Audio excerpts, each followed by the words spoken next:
Welcome, everyone, to Rutgers at the Voice of College Football. We have a great episode for you today. I'm here with my fantastic co-host, Gabriel Pickup, and we're going to talk about recruiting news for the Scarlet Knights, and we're going to talk about the running back room today. And if you like the show, hit that like and subscribe button, and we're going to post the link in the chat if you'd like to call in. So, Gabe, you got some great news for us. Take it away. Yeah, the fourth rendition of Pick Updates, and this is going to be a long one, so sit back, relax, and hear Adam and I go in-depth for each piece of news, have our agreements and our disagreements. Let's get into it. Do you want to start off positive or negative? Let's start off with the good. All right, so there's 11 things of news. I'm going to go with the best news, because we're still in this race, and then I'll leave you with, unfortunately, a bummer. But Tavion Branch, 4-star lineman, who we are still in the running for, will make his commitment announcement on Wednesday, June 11th. And I'm optimistic about this because, like I said, down to 5 schools, and these schools are powerhouses. We got Alabama, Notre Dame, Oklahoma, Penn State, and Rutgers. Number one power lifter in Pennsylvania at his weight or higher. 247. This is why I'm optimistic. 247 lists his interest in Rutgers and Oklahoma as warm, and the other 3 schools has it listed as cool. He's from Taylor, Pennsylvania, which is by Scranton. So commuting would be easier here than Oklahoma. Obviously, Penn State would be slightly easier, but like I said, his interest in Penn State is listed as cool, not warm. That's a very interesting update. I see Jason O. Hi, Jason. Welcome to the show. He said he's going to see if they let him take an official visit. They seem like they have a great time. Jason O., 100% right. These recruits, when they go to Rutgers, it seems like Greg Schiano and the staff is giving them a message that they really, really like, and it's attracting some 4-stars like the offensive lineman from Georgia and like some really elite players from North Carolina. Now, this recruit, Alabama, Notre Dame, Oklahoma, and we're in the running.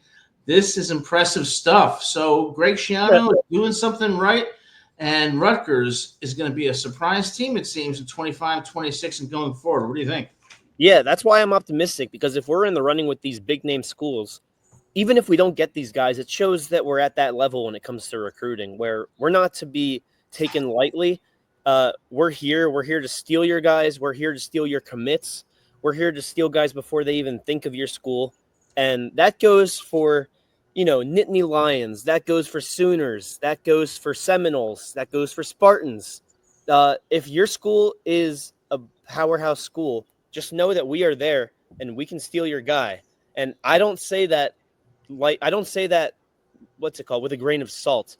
I say that based on Schiano and his ideal recruiting class that we are getting from 2026. Well, I'll tell you this. When I went to Bergen Catholic High School in Oradell, New Jersey, that was from 1989 to 1993. At that time, what was Rutgers? How was Rutgers perceived? Rutgers was perceived as a pretty good school and a school that recruits went to if they couldn't get any major D1 offers. Well, my friends, the culture and the times have changed. Oh, yeah. Now, Rutgers is competing for the 4-stars, the 5-stars. We got C.J. Campbell coming in from Florida Atlantic. We've got a top 10 transfer portal class. We've got a top 20 recruiting class for 2026. So Rutgers, in 2025, the academics have improved substantially. It's a great education, but the football program has mirrored that change and is now competing for the top athletes. Got to give credit to Coach Schiano in his second stint. And I got to tell you, Rutgers is going to compete in the Big Ten, and the future looks bright. I'm saying 2027 onward, we're looking at a consistent top 5 appearance in the Big Ten. Yes, and Jason O says they go to Tony DiNapoli in Times Square on Friday, Ocean Resort in Long Branch on Saturday, and New Brunswick, usually Cuisines for seafood. I've been there. So I got to tell you, those are 3 great restaurants, 3 great locations, Times Square, Long Branch, and New Brunswick. And, of course, a visit to Seaside Heights wouldn't be a bad thing adding that on. But, hey, I digress. Take it away, Gabe. Yeah, so That's the good news. I have some bad news. We should probably have been looking a little harder for wide receivers next year. Although we do have some good wide receivers. We just lost one that would be, quote, in the mix, according to NJ.com. And it is another Toure. Fama Toure suffered a season-ending injury on the first set of downs in the spring game. They call it a lower body injury, unspecified where exactly. But the news just came out this afternoon. Coach Shiano, and you might like this. You'll think it's a jab at first, but I mean, it's a compliment, undoubtedly. But Coach Shiano said he looked like he walked out of a Giants camp before his injury. So it's a huge blow for a guy that we know was supposed to be in the mix. Whether it's fourth receiver or fifth receiver, he would be in there for some plays. And we were talking about losing depth last year. You don't want to start off losing your backups, because then when the starters get hurt, who's going to be the new starter? The backup to the backup, or someone from off the streets. So it's a tough blow. We lose another Toure. We lose two Toures, both on the spring game day. And, that's unfortunate. Well, our sympathies go out to Toure for this injury. We wish him the best going forward, and hopefully he'll recover and become a productive, football player. But again, you're still at Rutgers, and Rutgers is a place that gives you a great education. It develops students and players extremely well. And also, I got to give a shout out to the state of New Jersey, where I'll be returning to in just over a couple of weeks. New Jersey's a great place to be. There's a lot to do there. There's a great experience there with the people, the education. And I think that when you combine that entire package of the development, sending players to the NFL, we see Monangai and others going to the NFL, great education in a great state. You have a package there that's really starting to become attractive to these high-level recruits. And that's a credit to Shiano and his staff, and a really, really good harbinger of good things to come for the Scarlet Knights. Yeah, I mean, definitely. I'll make sure to let NJ.com know to put that in their next article, because it's kind of selfish of them not to include you coming back to New Jersey. But I'll make sure to let them know. When I come back, I'm going to do a few things. I'm going to go to my hometown of Hasbrook Heights, New Jersey, spend time with my mom, get some great northern New Jersey pizza. I'm going to go to the city. Yes, I'm going to go to Seaside Heights for a few days. And I'm going to go to East Hampton, New York. And I'm just going to enjoy the East Coast, because there's no better place to be. But circling back to this Fama Toure news, we mentioned, after the spring game during that episode, Fama Toure actually won the Mark Mills Second Effort Award, and that is dedicated to the most improved offensive player in spring. So he showed great leaps. Like I said, Shiano said he came out of a Giants camp. That's how he looks. So it's a tough blow, because he really, if we're talking about a guy who's most improved, he could have been a top 3 receiver by the end of the season, for all we know. Ben Black is looking phenomenal too. But if he's improved as much as everyone says he has, then he really could have been special this year. But here's the good news. It doesn't seem like Shiano or the rest of this staff, honestly, is the type to dispose of a player because of an injury. If they see that you're committed and you're staying long-term, they're going to commit back to you. So I think Toure still has a place here moving forward outside of this year. All right, so let me ask you this question. Looking at it, generally, what does this do to our wide receiving core? What's the impact? Well, the impact is we have DT Sheffield, KJ Duff, and Ian Strong, and Ben Black as a wild card. But outside of that, if one guy goes down, then all of a sudden we can't run 4 wides. Or if one guy goes down, then who's going to be the slot guy on 3 wide receiver sets if one of them goes down? So it really thins our core. We only have one real backup, and he would still be playing in 4 vertical sets. So this comes back to what we've been talking about show after show, which is Rutgers' success is going to depend on having the depth and avoiding the injuries. Vernon Allen did have a good spring game. So, he had the 5 catches. I think it was 98 yards, which is cool, especially when our defense was still starting for the most part. But it's one stint, and he's a freshman, so we'll have to see how that goes moving forward. So it kind of sounds like you're saying the wide receiver room is intact, but we can't have any more injuries. Basically, if we have one more injury, I think that not that you can kiss the season goodbye, but you have to kiss a lot of formations goodbye. And if we're down 7 with a minute left, you have very limited options, as opposed to, we're talking a few weeks ago how many weapons Ethan has. All of a sudden, losing one guy, you're talking about we can't lose anyone else, or we're not going to have enough guys on offense. Yeah, and that would be really unfortunate, because what we've been talking about on many shows, we talk about Ethan Kaliakmanis having an explosive wide receiving core, 3 running backs, which we'll talk about, that really can contribute and stay fresh throughout the game. An injury like this hurts, but I think one more injury is when it becomes serious and starts to compromise the vision that Rutgers has for its offense. So let's hope that doesn't happen. Let's wish the best to Teray. Yeah. Jason O says, hopefully Teray stays after this year, but I'm not sure. After the injury, he might need immediate playing time. I tend to agree with that. Injuries can do a lot to a player, and when they come back, I'm not sure he's going to want to stay, but let's wish him the best and hope that he does. Well, I know he has a place here. I think it's up to him whether he stays or not. Yeah. I can see, Jason, I see what you mean, because you look at the rest of this core moving forward. DT is really the only wide receiver that would be leaving this year or after this year. Ian Strong would be our number 1 receiver next, or in 2026 rather. KJ Duff is only a sophomore. Teray's only a sophomore, but so is Ben Black. And then we have a lot of freshman wide receivers too, like Michael Thomas III, Vernon Allen III, who I said had a fantastic spring game, Jordan Houston, and much more. But you just don't want some of these freshmen to be getting snaps early on if they don't need to be. So that's why this does blow. Yeah, absolutely. And again, we wish him the best. And before we get to the remainder of the recruiting updates, Sports Talk with Austin is here. Says we're looking sharp for our pick updates. I agree that I am looking sharp. Thank you. Yeah. No, you were looking sharper than I, although I did get a new haircut. No, the truth is Gabe is looking sharp too, but I got a haircut, and that is why. I got a haircut. Well, and your haircut looks very nice, but I just feel like mine's a little more stylish. For a 40-year-old guy, I'm not doing too bad. For a 25-year-old guy, you're on your way, man. You can have your style. You can have your style. I'll have the accuracy of reporting. Austin, I'm not going to take that as an insult.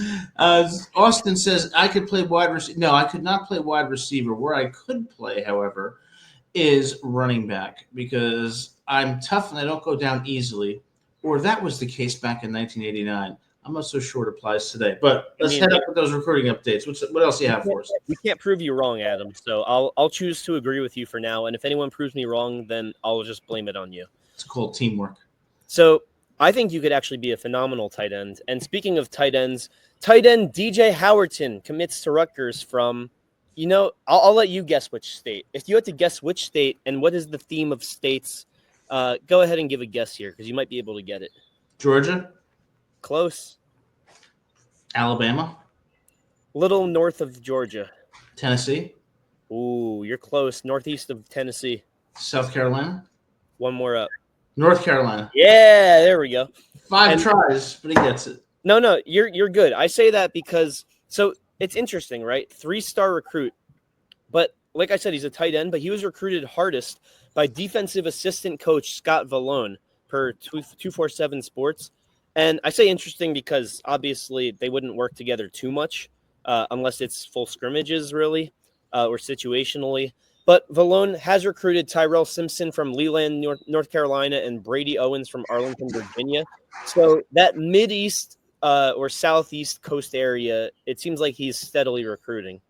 Yeah, and one thing I want to say is, we love Greg Schiano. He's done a fantastic job for Rutgers. I also got to give a lot of credit to his assistant coaches and the staff. For sure. Because they're making inroads into North Carolina. It seems like they're making inroads into North Carolina that are substantial. They got to recruit from Georgia. They're recruiting people from around the country, and they're getting some of them. And the recruits that they have had over the last couple of weeks shows 2 things. Number 1, people outside of New Jersey are paying attention. Number 2, when they come for these on-site visits, they're doing something good. And I think they're giving them a recipe that says you're going to develop as a person, as a player with a shot at the NFL. You're going to leave Rutgers, all right, with a future ahead of you in football and in life. And I think that's a credit to that Greg Schiano and that staff. I don't know if North Carolina, like the school, is just getting all 5 stars and 4 stars. but it feels like a lot of these guys would want to go play for Coach Belichick, and they're choosing to come up north.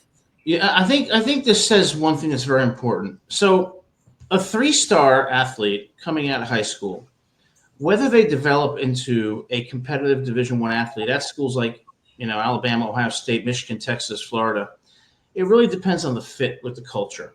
And I think that Coach Schiano and his staff are the type of coaches that are among the best at developing players.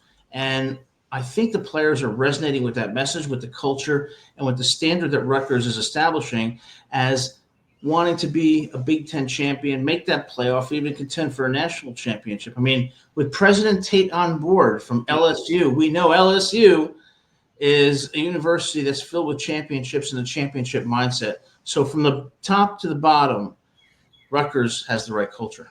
Yeah, and Jason, you're 100% right. You told us last week about Valone doing his thing in North Carolina, and he keeps proving you right.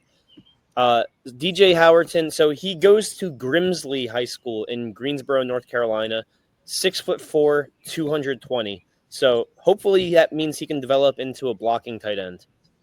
Yeah, and I think when I think of 6'4", 220, I think put 20 pounds of muscle on him and get some really important in-game experiences as a freshman. I'm a big fan of getting those freshmen in, particularly in games like against Norfolk State, when I think that Rutgers will dominate, to get them acclimated to playing at a different level and to really begin the development from day one, which Rutgers does.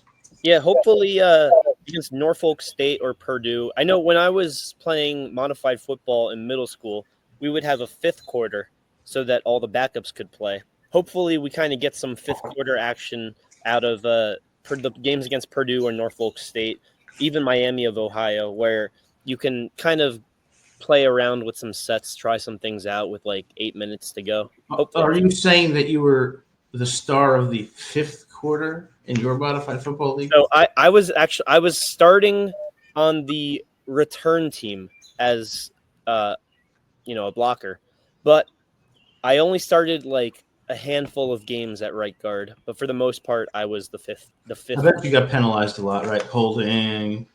I only got one holding. See, I knew that I belonged.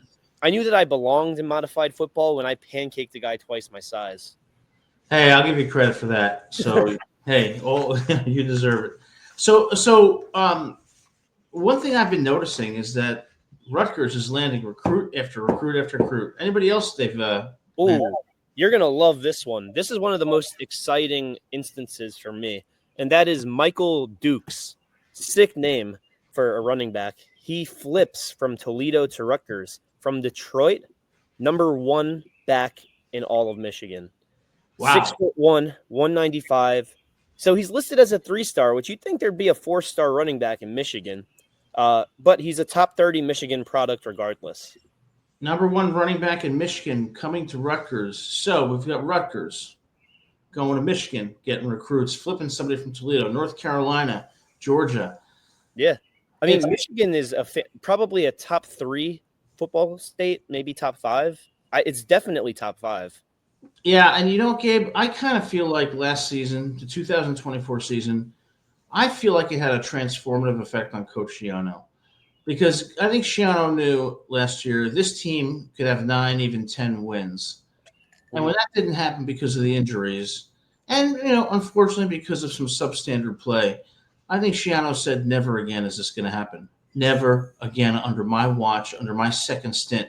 My reputation, my love for Rutgers, and my intent to make this a national program will never fall prey to what happened last year. And I think that's why you see this drive to get players from around the country and this message of we are going to beat the Ohio States. Our standard is to win a national championship, not to win 8 games.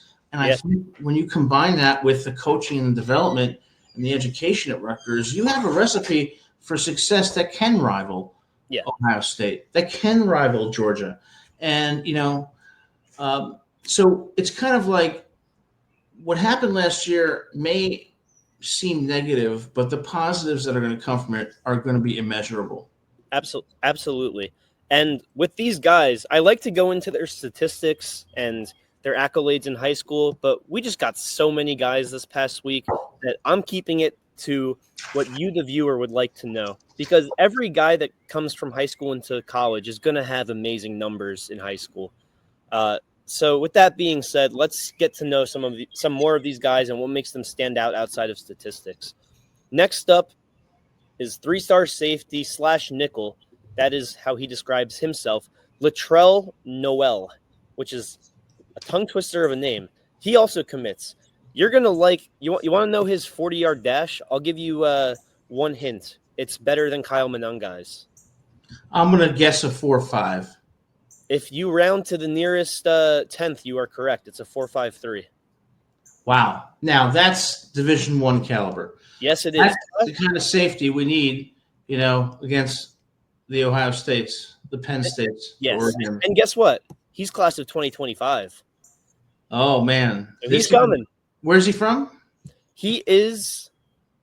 Oh, I forgot to include that note. I see. That's a shame. You know what? It doesn't matter where he's from because a 4.53, we welcome them from all 50 states and all countries for that matter. You know what? I owe it to you to do my research now, since I didn't do it beforehand. Latrell Noel is from Loomis Chaffee Prep School, and that is in Naples, Florida. Oh, this is a great sign. So they're going to Florida, they're going to Georgia, they're going to North Carolina, they're going to Michigan. And they're getting people, and they're getting a Penn State transfer too. And guess what? He's not the only guy from Florida I'm going to be talking about today. No, there you go. Let's go ahead. But yeah, 4.53. That's definitely, if you go for a speed competition, I think DT is number one, but Latrell is up there. DT's a 4.5, and a 4.53. Honestly, the distinction between that. It takes, if you're throwing a 95-mile-an-hour fastball, it takes 0.4 seconds to go to the plate. So a difference in 0.3 is probably a few inches. But, one thing about these 40-yard dashes is that it's all great to have speed, but you also got to have quickness. You also got to have route integrity and good instincts. So I like what I'm seeing, though. And, hopefully when Coach Shiano comes on the show, he's going to give us more in-depth insights into where these recruits fit in what seems to be a Rutgers program that is on the rise. Yeah, I mean, and here's the thing, right? With every strength, there's a counterpart weakness. And so the glass half empty guy would say, oh, he ran a 4.53 40-yard dash, but he's 6'3", 195. So is he a little too light? I think that's not the case. I think he's just super quick and shifty. And at the end of the day, it takes a speed guy to get past our linebackers, to get past our secondary. So they're going to be lighter themselves. It's not going to be too many Derrick Henrys in college football that he's going to have to tackle. Now, and one thing about linebackers in today's college football, system is that they're fast. They're big and they're fast. But, typically they're around 4.6 to 4.7. So what we really need is not only people who run 4.5s, but we need players who are shifty. And that's one of the things that Monangai had. He was able to see the field, and he had that intangible. And I think that that's something that Rutgers can develop. And, from my understanding of how Coach Shiano coaches, he's tough, and he starts from day one about really pushing these kids to be their best. And that's a good sign for them. Jason says Noel is the type of kid Shiano might be tempted to try at wide receiver at 6'3". What do you think about that? See, I'm thinking more of the Cliff Kingsbury style offense where he might be in wildcat formation and given the ball in the backfield. Sure. I wouldn't mind seeing him in the wide receiver core for a few plays a game, especially given the Toure loss, because like I said, he is He is coming this next year, so it's possible, but I feel like he's got to stick to what he knows is best for Noel, why he's here. And the fact that Noel has himself listed at 2 positions and they're both defensive, it sounds like he really does want to stick on that side of the football. Absolutely. So I have a feeling you've got more. Yeah. Got, let's see. I just finished my 6th point. I have 5 more left for this 4th rendition of Pick Up Dates. All right. Linebacker Justin Edwards, who is also sharing a name with Philadelphia 76er Justin Edwards. Let's hope that we have a little more winning this year than the Sixers did last year. Justin J.J. Edwards is what he goes by. He chooses Rutgers over Kentucky, Miami, Missouri, Syracuse, and 11 other schools.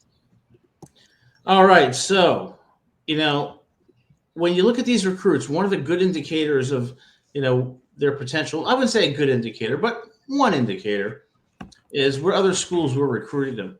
Miami was recruiting this guy.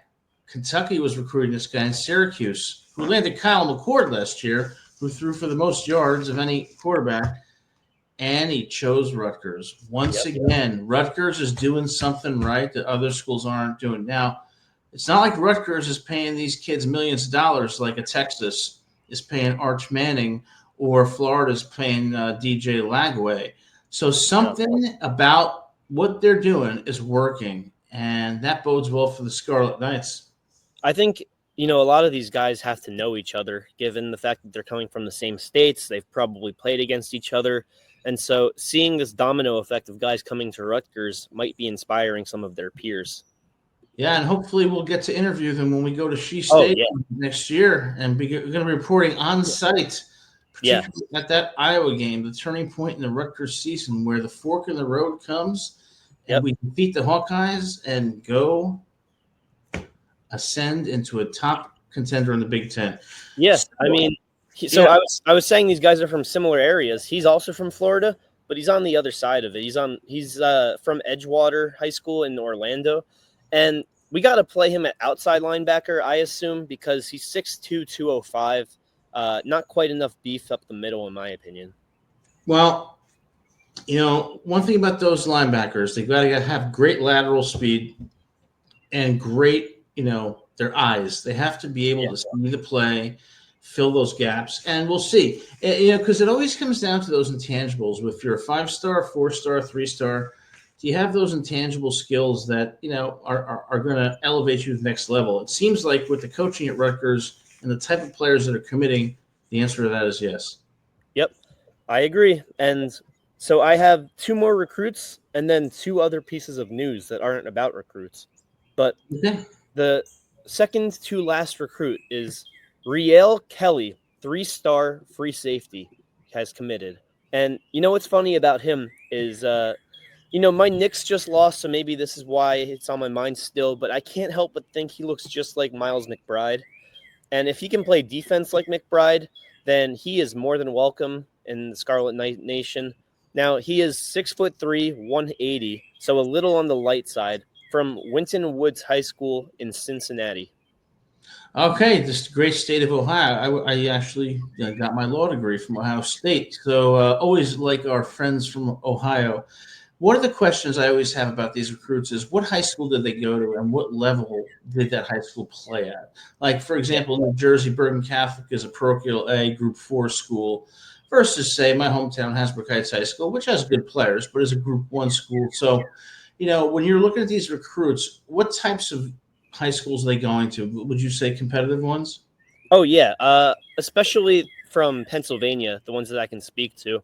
Right around the corner from me is LaSalle College High School, where 2 of the top 10 recruits in Pennsylvania will be joining Rutgers. It's from right over there.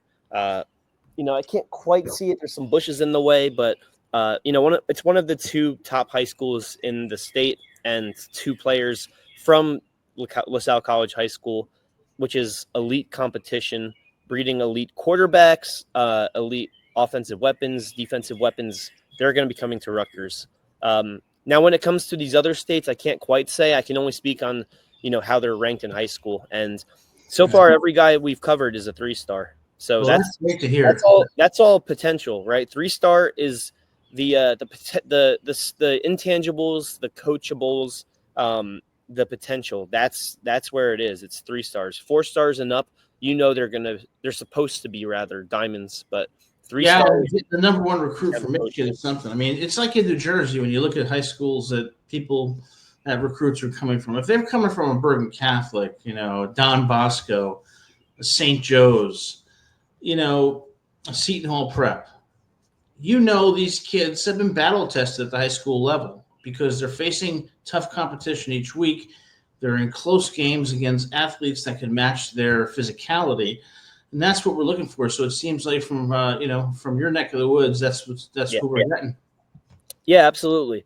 And last guy here I want to cover is Jermaine Polk, self-proclaimed quarterback hunter, commits, which that is a sick nickname to have. Quarterback hunter, 3-star Right. defensive tackle from St. Francis de Sales in Philadelphia. Now, St. Francis is a good school. I know St. Francis. I believe that's the other school. There was a freaking mosquito here. My bad.